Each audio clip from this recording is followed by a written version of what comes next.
So pag-usapan natin ngayon habang naghihintay tayo ng Maghrib, inshallah, yung 10 gantimpala, the 10 benefits of feeding, no?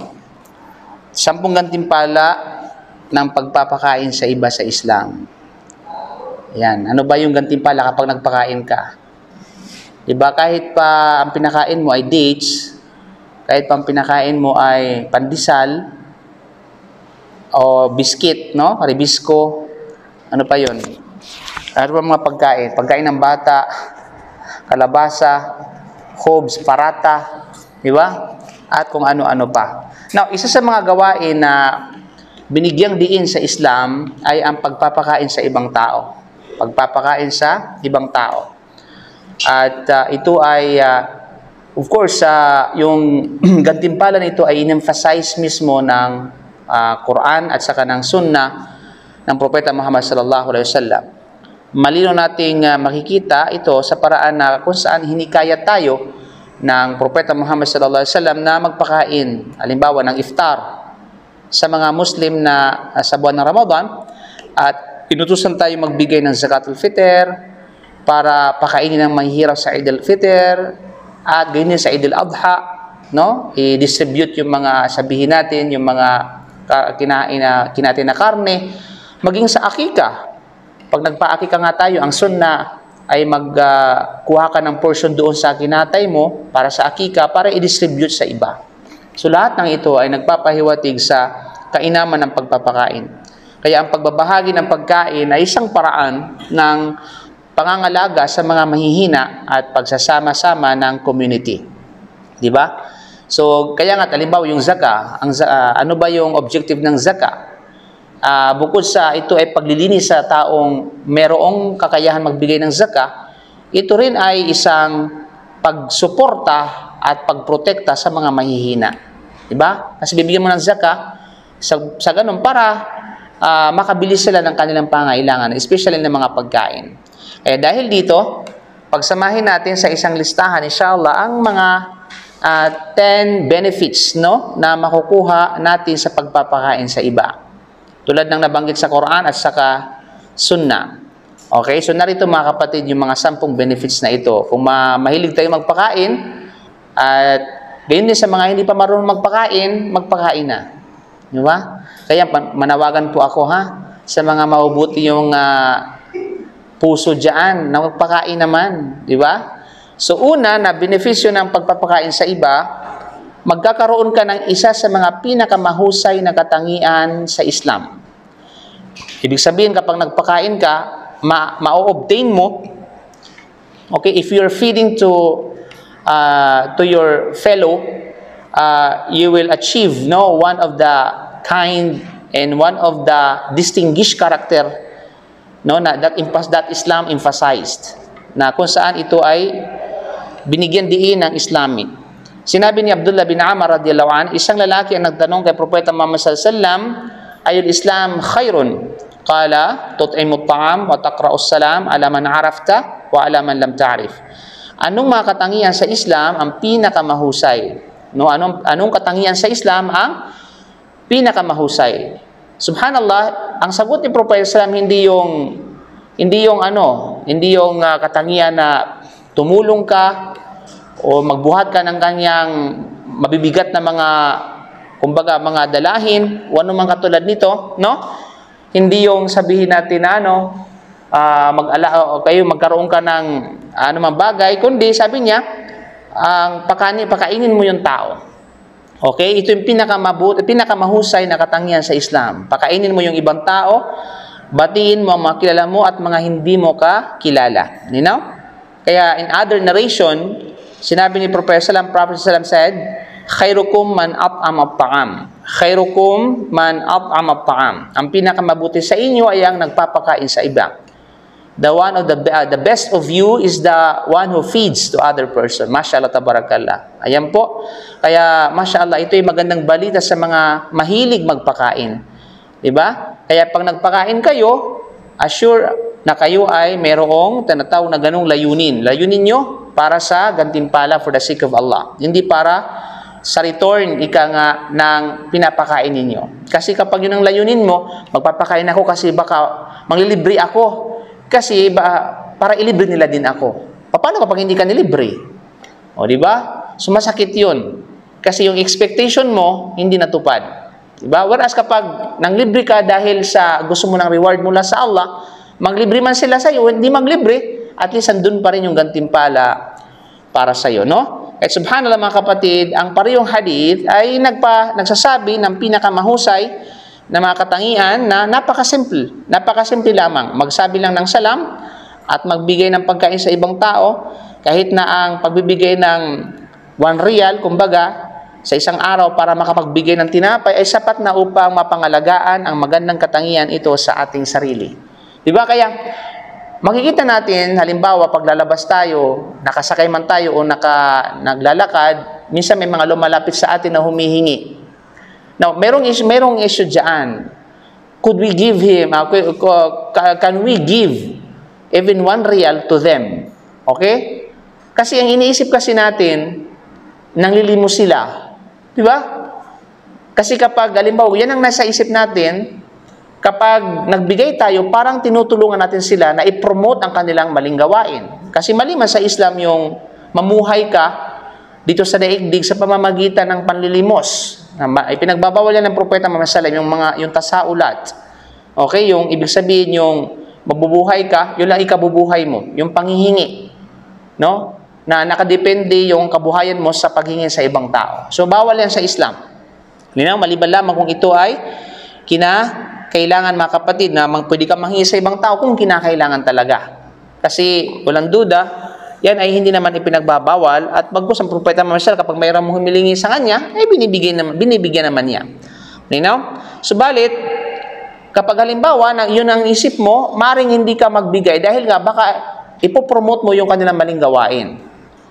Pangalawa, hindi mo naman alam kung talagang sila yung totoo na totoong talagang naghihirap. Or baka naman yun talaga yung kinabubuhay nila. Di ba? So since you don't know, hindi mo alam, so walang problema na magbigay ka. Not unless kapag meron ka ng patunay na yung tao mismo na yun talaga yung pamumuhay niya. Di ba? Kung mayroon kang batayan, may dalil ka. So bawal mo talagang gawin yun na magbigay ka. Pero kung hindi mo naman alam, wala kang batayan, kasi sa dami-dami naman ang naghihirap, diba? Hindi mo alam kung sino talaga yung tunay na naghihirap. Diba? Wala namang problema na magbigay ka 1 real, 2 real. Then, leave it to Allah subhanahu wa ta'ala. Kung nagkamali ka man, kung ang mali naman yung akala mo, nang totoo pala talaga, yun yung kabubuhay niya, wala ka ng kasalanan doon.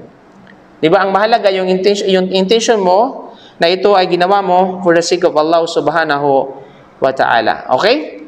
So, kung meron man tayong 1 real na ibigay sa kanila, ibigay yun, walang problema. Inshallah, magkakaroon ka na ng gantimpala. You know? At minsan, kinakailangan natin sanayin ng ating mga sarili. Di ba, minsan na nagiging madamot yung Muslim. Totoo yan. Kasi nga, may inisip siya sa kanyang mga pamilya.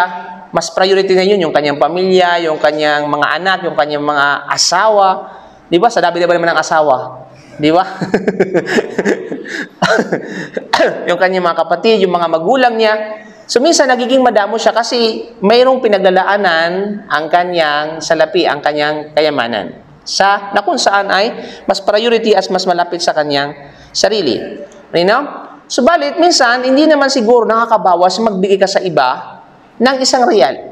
Kaya minsan, tuturuan natin ang ating sarili paano magbigay para masanay tayo sa pagbibigay. Kailangan magsimula ka sa pinakamaliit. Diba? Kasi once na kapag natutunan mo yung pinakamaliit at ito ay nasanayan ng sarili mo, ay madali na sa iyo magbigay ng malaki. Kung ikaw ay meron namang extra at kung meron ka namang kakayahan. You know? Kasi kapag hindi nasanay ang sarili mo, sa ganung bagay, madamot ka talaga. Kahit na may kakayahan ka, ipagdadamot mo yun. Malinaw? So minsan, we have to nurture and we have to develop our character na nasa ating mga sarili. Pangalawa, bilang benepisyo na kung saan ay nakasaad sa hadith sa pagpapakain sa iba ay sumusunod ka sa sunnah. Okay? Sa gawain na ito, you are what do you call this one? Sinasabuhay mo yung tinatawag na sunnah ng Propeta Muhammad sallallahu alaihi wasallam. You are reviving the sunnah by implementing this sunnah, which is to the other Muslims, it is dead already. Ito ay patay na, kumbaga. Kaya mayroong hindi mabilang na mga hadith tungkol sa Propeta Muhammad sallam na nagpapakita ng pagkabukas palad sa mga taong mahina. Mula sa pagbibigay ng kaalwaan sa mga ulila hanggang sa pagsuporta sa mga matatanda. Siya, ang Propeta sallam, ay ang ehemplo, isa siyang example ng pagpapahayag ng kanyang pagmamahal, ng pagpapahayag ng kanyang awat habag sa iba sa pamamagitan ng tunay at totoong mga aksyon. Kaya sinabi niya ito ng napakaganda at maigsib, ngunit malaman nang sabihin niya sa atin na fukul ani ya'ni al-asir wa at'imul ja'i wa 'udul marid. Okay, sabi niya, palayain ang mga bihag.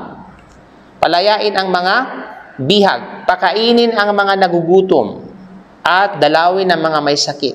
'Di ba? Dalawin ang mga may sakit. So nowadays, mga Muslim ngayon, pag may mga bihag, especially in the battlefield, may mga bihag sila, ay, of course, yun na natin alam kung wala tayo sa field, siguro baka hindi na naisabuhay ito na pagpapalayang aliin ng mga bihag, bagos papahirapan hanggang sa torture hanggang sa mamatay. Which is maliban lamang siguro sa mga talaga malantarang kalaban sa Islam. Ay talaga namang sabihin natin hanggat ang Propeta sallam binibigyan ng pagkakataon na magbalik loob ang Propeta sallam, tanggapin ang Islam. Otherwise, alam niya yung kahihinat na niya.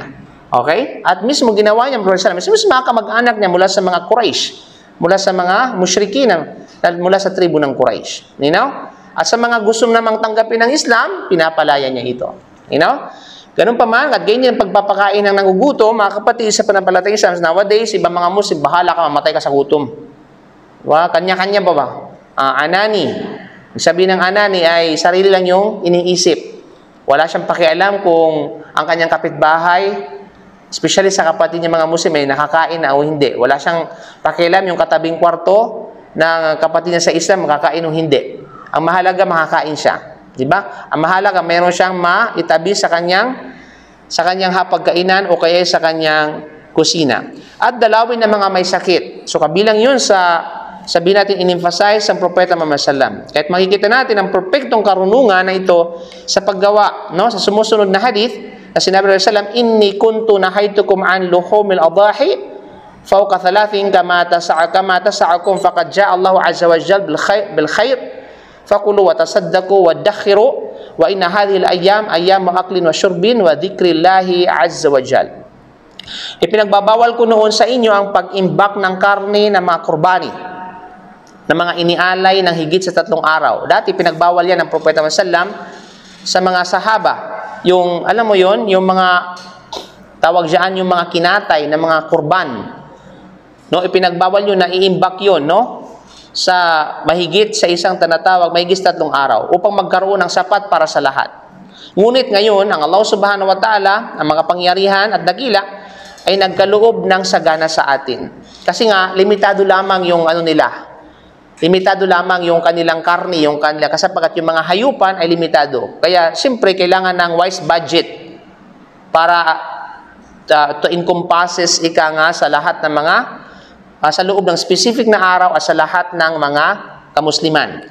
Pero nung dumating yung biyaya ng Allah subhanahu wa ta'ala at naging sagana, kaya kumain ng ilan at magbigay ng kawanggawa at mag-imbak ng ilan. So, nadidistribute na ito ng tama sa mga dapat na paglalagyan at paglalaanan. Sapagat ang mga araw na ito, araw ng Eid, ay ang mga araw ng pagkain, pag-inom at pag-alaala sa Allah subhanahu wa ta'ala. So, dito, tinuturuan tayo sa hadith kung paano mag-manage. At the same time, walang problema yung management, yung tamang at proper management sa distribution, sa tinatawag na paglaan at kung anumang katulad nito. Kaya nga, subhanallah mga kapatid, noong Eid al-Adha, ang Propeta sallam ay pinagbawalan ng mga tao na mag-imbak ng higit sa 3 araw na halaga ng karne ng kurbani para sa kanilang sarili dahil lamang sa nais niya makibahagi ang buong community sa mga pagpapala ng okasyong ito. Ngunit, na sandaling biniyayaan sila ng Allah subhanahu wa ta'ala ang mas maraming Muslim ng pagkakataong mag-alay ng hayop, pinaintulutan niya ang mga Muslim magtabi ng karne hanggat gusto nila, hanggat kailan gusto nila. Okay? Ito ay isang magandang halimbawa kung paano niya hinikayat ng pakikiramay sa mga mahihina sa panahon ng kahirapan, no? Ito ay particular na ugnay sa atin ngayon sa epekto ng pandemya, nung nangyari ng pandemic, di ba talagang makikita mo yung mga, even the Saudi government, nag-distribute talaga sila ng mga karne. Na-distributan ba kayo nun? Okay. yung sa Islamic Center kami, grabe. Kahit nasa loob kami ng bahay na na-quarantine kami, inahatiran pa rin kami, no, ng mga karne, mga kapatid. Di ba? So, sa iba, kasi wala kasi silang ugnayan sa Islamic Center. Hindi nakakuha. Okay? Okay mga kapatid sa pananampalatayang Islam. Pangatlo, anong oras na? Of course, ito mismo ang katangian ng mga mananampalataya. Okay? Ito mismo ang katangian ng mananampalataya. Sa pang nagpakain ka, yun mismo yung karakter ng isang totoong Muslim. Di ba? Now, makikita natin, baka may arguments, bakit may mga non-Muslim din naman nagpapakain na? Okay, ang pagkakaiba natin sa kanila, tayo nagpapakain tayo dahil unang-una, ang iniisip natin, yung intention natin, ikhlas sa Allah. Wala yan sa mga non-Muslim. Okay? Basta magpakain lamang sila dahil gusto nila, dahil para sila ma-appreciate. Ang iba ay gusto mayroong kapalit. Ang iba naman ay sip-sip, magpapasip-sip lang para lumakas sa, totoo yan. Manglilibre. Okay? Manglilibre sila dahil, bakit? Dahil gusto nila magpasip-sip para umangat yung angranggo nila. O ano man katulad nito? O din naman kay peace offering. Diba? Nagpakain sila dahil ay may tampuhan, kaya magpakain, something like that. So sa Islam, sa atin, nagpapakain tayo, okay, dahil sa ito ay utos sa atin ng Prophet Salam, tayo ay, ang ehemplo natin ng Prophet Salam at hinahangad natin ay walang iba kundi ang gantimpala mismo mula sa Allah. Okay? Ang pagbibigay ng pagkain ay isang mahalagang bahagi ng pagiging isang Muslim. At ang hindi paggawa nito ay particular na binanggit sa Quran bilang katangi ng isang hindi mananampalataya. Ano ba sabi ng Allah sa Quran? Wa idza qila lahum anfiqu mimma razaqakumullahu qala alladhina kafaru lilladhina amanu anut'imu man law yasha'ullahu at'ama in antum illa fi dhalalin mubin. At kapag sinabi sa mga walang pananampalataya, gumasta kayo mula sa kabuhayan na ipinagkaloob ng Allah sa inyo. Sasabihin nila sa mga mananampalataya, itong mga disbeliever, sasabihin sa mga believer bilang pangangatwiran, bakit? Bubuhayin ba namin at pakakainin namin ang sinuman na kapag ninais ng Allah na pakain ay mapapakain niya? Bakit pa kayo magpapakain sa kanila? Samantala, nandiyan na naman ang Allah magpapakain sa kanila. Alam mo yung katwiran na yun? Ba't pa magpapakain sa kanila eh? Kahit naman sa, andyan naman ang Panginoon na magbubuhay sa kanila, at ito'y para sa akin, ako lang ito'y para sa akin, hindi ko pwedeng ipamigay. Diba? Pinaghirapan ko ito, pinagpaguran ko ito, kinakayod ko ito. Okay? Kaya naman, ito yung katulad nila, na kung kaya, kayong mga naniwala ay nasa malinaw na pagkakamali dahil sa inyong mga ipinag-uutos sa amin. Yan pa sabi na mismo nila. Okay? Kayo yung mga believer, kayo yung mga nasa ligo dahil sa pag-uutos na yan. Yun yung kanilang, baliktad na pag-iisip. Kahit sinabi rin ng Allah, innahu kana la yu'minu billahi al-azim wa la yahuddu ala ta'amil miskin. Katotohanan siya ay hindi naniwala sa kaisahan ng Allah at sa kanyang kadakilaan at hindi sumunod sa kanyang gabay at hindi niya hinikayat ang mga tao sa daigdig na pakainin ang mga nangangailangan ng mga mahihirap at iba. So yun ang katangian ng disbeliever. Anong katangian ng disbeliever? Yung hihikayatin na yung ibang tao na huwag magpakain sa iba. Kaya once na kapag ang mindset ng isang nagsasabing Muslim, ahadlangan niya yung isang taong nagpakainin yung ibang tao tapos hahadlangan niya, walang matibay na sabi, walang tanatang na, wala acceptable reason, ayan ay katangian ng hindi mananampalataya. Okay? Dahil ang katangian ng mananampalataya ay ina-allowed niya, walang duda, yaong mga taong nagpakain sa iba. Bagos promote, tinutulungan, at anumang katulad nito. Kaya ang pagpapakain sa mga mahihirap ay binigyan ng Allah ng napakataas na katayuan na inilagay niya ito ng direkta pagkatapos ng mga salitang mananampalataya sa Allah at pinakadakila. Sa ibang lugar ng Quran, itinaas niya ang pagkilos na ito sa pamamagitan ng pagbanggit nito pagkatapos ng salah. Ano sabi ng Allah? Qalu lam nakum minal musallin wa lam nakun nut'imul miskin. Ito yung mga kalagayan ng mga tao mapagkunwari. Na ano bang naging sanhi ng inyong pagpasok sa impyernong apoy? Sasabihin nila, no, na sinanhin ng malasap ninyo ang init nito. Sasabihin ng mga masasama, yung mga taong hindi marunong kumilala ng kabutihan, sasabihin na hindi kami kabilang sa mga yaong nagsasagawa ng pagsasala. So kabilang sa magbubuli sa isang tao sa impyerno ay ang pag-iwan ng pagdarasal. Batay sa aya na ito. At hindi kami nagbibigay ng kawang-gawa at nagmamagandang loob sa mga mahihirap at dukha. Another thing, kabilang sa mga katangian ng mga ahlun nar, impyernong apoy, ay ang hindi pagpapakain. Ang hindi pagpapakain. Subhanallah. Kaya, ganun kahalaga yung pagpapakain dahil ikinabit ito pagkatapos ng sala. Di ba? Sala, of course, ay patungkol sa internal. Ito'y gawain, kumbaga, ay naka-attach dito yung tinatawag na sabihin natin ay pangkabilang buhay. Samantalang ang pagpapakain, basically, ito ay para sa makamundong bagay.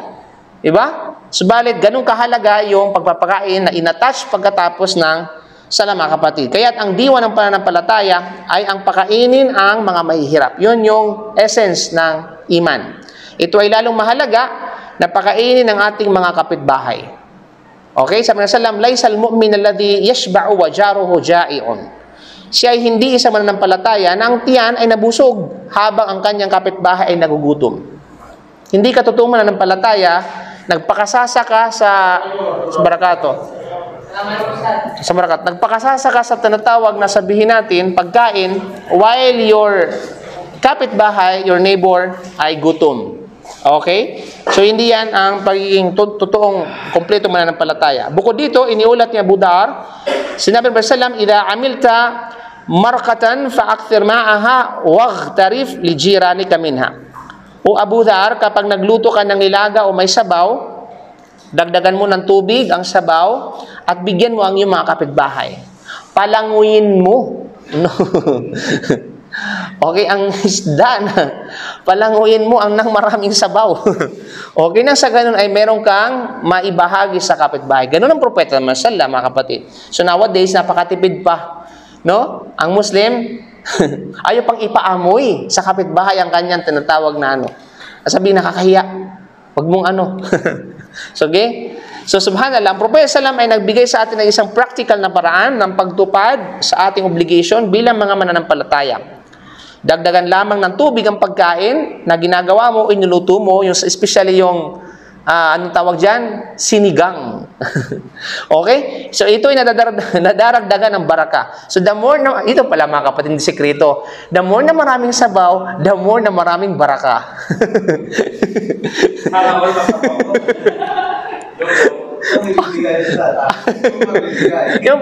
Kaya, ang iba, napapanis na lang yung sabaw. Dahil sa ipinagdadamot ito. Nilangaw pa talaga at binasura na lang. Subhanallah. No? So, nadaragdagan ng baraka sa iyong pagkain at tinitiyak na ikaw ay nag-aalaga ng magandang relasyon sa iyong mga kapitbahay. Ano man ang kanilang pananampalataya. This is of course a general statement. Ito man ang kapitbahay may Muslim o hindi Muslim. Okay? Kaya kung sa ano man kadahilanan, hindi ka makapagbigay ng sarili mong pagkain. Okay? Sa iyong mga kapitbahay, maaari ka magbigay sa isang food charity. Halimbawa, sa Pilipinas, may mga nagpapakain doon. Pwede ka mag-share doon. You know? Aha, yung tinatawag na, ano yung libreng tinapay ni doon sa... Sino yun? Okay, si Brother Khalid Sanchez na nagpapakain sa ng mga tinapay sa daan. Mashallah, tabarakallah. Okay? So, pwede kang mag-distribute doon. Okay? Kung mayroon mang issue sa kanya, wag mo na. Isantamin mo na lang yung issue. Yung issue, no? Okay? So, yun mga kapatid. So, walang duda. Gayon din, tatanungin ka, bilang pang-apat na benepisyo, tatanungin ka ng Allah tungkol dito. Ikaw ay tatanungin ng Allah subhanahu wa ta'ala tungkol sa bagay na ito. No? Kaya dahil binanggit ng Allah ang pagpapakain sa mga mahihirap pagkatapos siyang sambahin at isagawa ang sala, hindi kataka-taka natatanungin niya tayo bilang alipin niya kung natupad ba natin ang obligasyong ito. Biro mo, yung pagpapakain, ikinabit sa iman, paniniwala sa Allah, na kung saan ito'y may kaugnayan sa puso, at ikinabit doon sa tinatawag na sala, na may kaugnayan sa gawain ng pisikal. You know? So, parehong tinatawag na ibada. Kaya ang sipi na babanggitin natin ay kinuha mula sa isang mahabang hadith qudsi na sinabi ni Prophet sallam, Yabna Adam, sinabi ng Allah, no? Yabna Adam, istata'amtuka falam tuta'imni, qala ya Rabbi wa kayfa ut'imuka wa anta rabbul alamin. Qala ama alimta annahu istata'amaka abdi fulanun falam tut'imhu, ama alimta annaka law at'amtahu lawajadda dhalika indi. O sabi niya, o anak ni Adan, so tatanungin tayo ng Allah, o anak ni Adan, humingi ako sa iyo ng pagkain at hindi mo ako pinakain. Ha? Magtataka, ang Allah humingi sa atin ng pagkain? Bakit? Sabay nangangailangan? Sabay nagkatawang tao? Bayan ang isipin ng mga mababaw yung isip na walang alam. No? Literal yung pagkakaintindi. Sasabihin niya, kaya yung kasagutan nandun mismo sa hadith. Sasabihin niya, o Panginoon, paano kita mapapakain samantalang ikaw ang Panginoon ng sanlibutan? No? Siya, ang Allah subhanahu wa ta'ala magsasabi, hindi mo ba alam na ang aking alipin na si ganito, na si ganyan, si Pulano, si Abdullah, si Khalid, si Abdul Karim, si Abdul Rahim, ay humingi sa iyo ng pagkain at hindi mo siya pinakain. Yan ang ibig sabihin nun. Hindi mo ba alam na kung pinakain mo siya at tiyak na makikita mo iyon ang gantimpala sa paggawa nito sa akin? No. Ay, di ba? So tatanungin tayo ng Allah, dumating sa iyo yung brother, tapos ang ginong pinakain mo, hindi. Okay? Kaya, ang mas mainam pala mga kapatid na gawain kapag tayo ay o pag tayo binisita ng ating kapatid, ialok na agad natin ng pagkain. Okay? Alokin agad natin ng pagkain. Anong gusto mo, Albay? Anong gusto mo, McDonald?